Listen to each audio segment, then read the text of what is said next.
सर्वांना नमस्कार। राज्य शैक्षणिक संशोधन व प्रशिक्षण परिषद महाराष्ट्र यांच्या अंतर्गत शिक्षण सप्ताह दिनांक 22 जुलै ते 28 जुलै साजरा करण्याबाबत पत्र निर्गमित करण्यात आलेले आहे। त्यानुसार प्रत्येक दिवसाला कोणकोणते उपक्रम राबवण्यात यावे याविषयी विस्तृत माहिती त्या पत्रामध्ये दिलेली आहे। आज आपण परिशिष्ट क्रमांक 6 शिक्षा सप्ताह दिवस 6वा वार शनिवार 27 जुलै 2024 या दिवशी कोणकोणते उपक्रम घेण्यात यावे याविषयी आपण माहिती बघणार आहोत।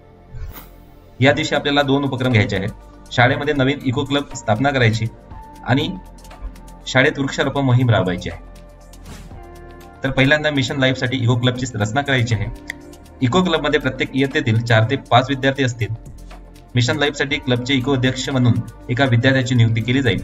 शाळा व्यवस्थापन समिती इतर कर्मचारी सदस्यांना इको क्लबच्या उपक्रमामध्ये सहभागी होण्यास आणि त्यांना पाठिंबा देण्यास प्रोत्साहित करावे। इको क्लब अंतर्गत उपक्रमाचा आढावा व नियोजन करण्यासाठी महिन्यातून किमान एका बैठकीचे आयोजन करावे। प्रत्येक बैठकीचे नेतृत्व तयार करून सर्व सदस्यांना देण्यात यावे। हा पहिला उपक्रम असणार आहे। त्यानंतर दुसरा उपक्रम आहे वृक्षारोपण मोहीम राबवणे आणि त्याचे फोटो काढून प्लांट फॉर मदर या अंतर्गत eco club for mission life day मेरी लाईफ वर ते फोटो अपलोड करायचे आहे। मेरी लाईफ वर हे फोटो अपलोड करायच्या अगोदर आपल्याला आपल्या शाळेचं रजिस्ट्रेशन करणं आवश्यक असतं। तर शाळेचं रजिस्ट्रेशन कसं करावं याविषयीचा व्हिडिओ तुम्हाला डिस्क्रिप्शन बॉक्समध्ये दिला जाईल। आपल्याला ती शाळा लॉग इन करून वृक्षारोपणचे फोटो अपलोड करायचे आहेत त्या उपक्रमांतर्गत। तर चला आपण बघूयात ते फोटो कसे अपलोड करायचे। गुगल क्रोमवर जायचं, मेरी लाईफ असं सर्च करायचं, त्यानंतर पहिली साईट येईल त्याला क्लिक करायचं। असा एक डॅशबोर्ड ओपन होईल। यामध्ये माझी शाळा आधी रजिस्ट्रेशन झाले असल्यामुळे मी माझा मोबाईल नंबर टाकून इथे लॉग इन करणार आहे।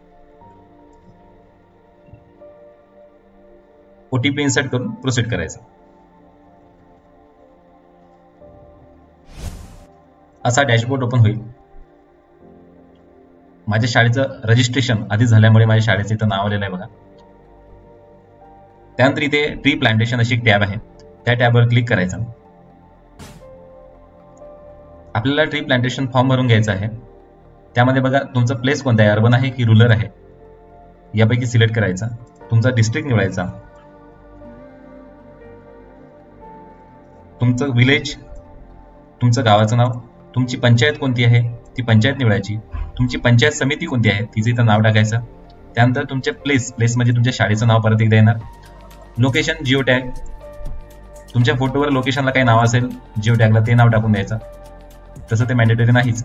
ऍक्टिव्हिटी इव्हेंट कॅटेगरी इथे ड्रॉपडाऊन मध्ये ट्री प्लांटेशन आहे त्याला सिलेक्ट करायचं। Name of activity plant for mother असं टाकू शकता। नंबर ऑफ ट्री प्लांटेड आपल्याला 35चं टार्गेट दिलंय, तुम्ही ते 35 टाकू शकता किंवा जास्ती टाकू शकता। आपली डेट, या उपक्रमाची डेट ही 27 जुलै आहे, ती इथून सिलेक्ट करून घ्या। त्यानंतर शिक्षा समागम activity celebrating Shiksha Saptah from 20 to 28 जुलै 2024 by school order of MOE आपल्याला ते यस म्हणायचं आहे। इथे बघा अपलोड जिओ टॅग फोटो, आपल्याला आपण जे वृक्षारोपण केलेलं आहे त्याचे फोटो जिओ टॅग फोटो जे काढलेले आहेत ते इथं अपलोड करायचे आहे। जास्तीत जास्त 5 फोटो अपलोड करू शकतो। एका फोटोची साईज ही 1 MB पेक्षा जास्त नसावी आणि त्याविषयी थोडंसं इथे कॅप्शन मध्ये 2-3 वर्ड लिहू शकतो जे 12 वर्ड पेक्षा जास्त नसावे। इथे खाली बघाल तर अपलोड व्हिडिओ क्लिप्स, इथे तुम्हाला तुमच्या उपक्रमाचे व्हिडिओ अपलोड करायचे आहेत। हे व्हिडिओ 3 पेक्षा जास्त नसावेच। एक व्हिडिओची लेंथ ही 45 सेकंद पर्यंत असावी आणि प्रत्येक व्हिडिओ हा 5 MB पेक्षा खाली असावा। इथं कॅप्शन टाकून इथं तुम्हाला सबमिट करून घ्यायचं। अशा प्रकारे दिवस 6 साठी उपक्रमांची नोंदणी पूर्ण होईल आणि आपल्या वृक्षारोपण मोहिमेचे फोटो इथे अपलोड केले जातील। जर तुम्हाला ही माहिती आवडली असेल तर माझ्या चॅनलला नक्की सबस्क्राईब करा। धन्यवाद।